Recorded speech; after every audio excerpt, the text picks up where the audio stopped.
Okay, merong iwan sa ating unit na Honda Click 125. Na ang issue nito mga sir ay hindi na umaandar, pero wala siyang check engine at goods naman lahat.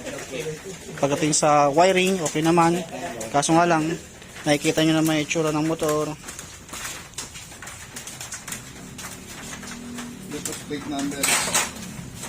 Basang basa ng putik dahil nga wala na yung guard nya dito, tapos sira na yung fender.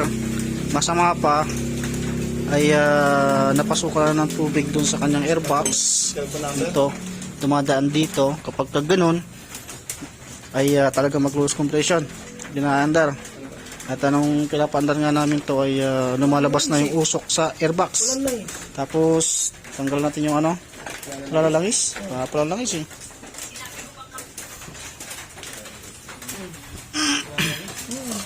Walang langis tumulo. Bawas na bawas eh. Hindi nagbabawas. Check mo ayun si Kunyal para makita natin kay alog. Para isang gastusan ka. O diya kung tulad ka talaga sa tulad ka dito sa kabila. 30 mil ang gastos. Yan, lahat ng na basic na gagawin para ma-check or mapaandar ay ginawa na. Nagpalitan na tayo ng ignition coil. May kuryente naman siya. Pero ayaw pa rin mag-start. Tapos wag nyo mga sala kapag ganito na yung itsura ng makina nyo. Kailangan ay gawin nyo na yung tapaludo nyo kung sira na. Wag nyo hayaan na laging ganito yung itsura ng makina.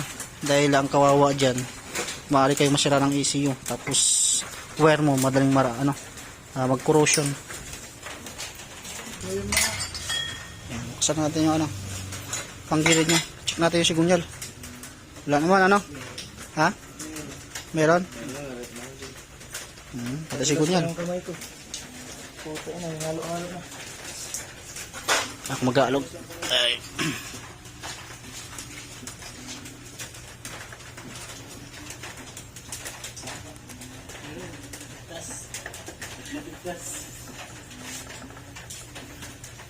Okay naman. Okay naman. Okay, good. Sigunyal. Nakaligtas yung sigunyal. Ya, kaya mo. Hindi pa ako kumakain kasi. Wala. Okay pa yan. Wala. Pero yung black nito, hindi nakaligtas siya. Wala. Natanggal yung black nito, sigurado to. Pag tinanggal yung tapos mali din yung pagkakalagay dun sa wire. Imbis nasa ibabaw ng hose, nasa ilalim. Kapag nasa ilalim, may posibilidad na dumikit yung wire na yan dun sa tambutso. At lagi din namin na yan, na-encounter, naisira yung ECU. Kaya ito, top overhaul to. Tapos laging basa doon dahil dito. Ito sira na to. Tapos ito basag na.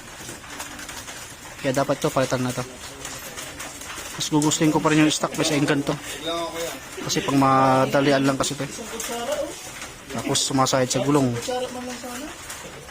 Tapos langis.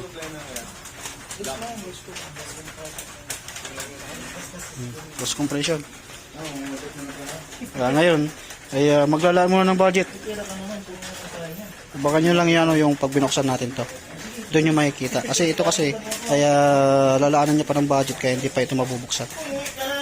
Kasi ayaw ko naman din na buksan ito. Baka matulad dun sa kabila. Baka December pa bago maibilihan ng pisa yan. Ito kasi nag-aantay lang ng pisa to.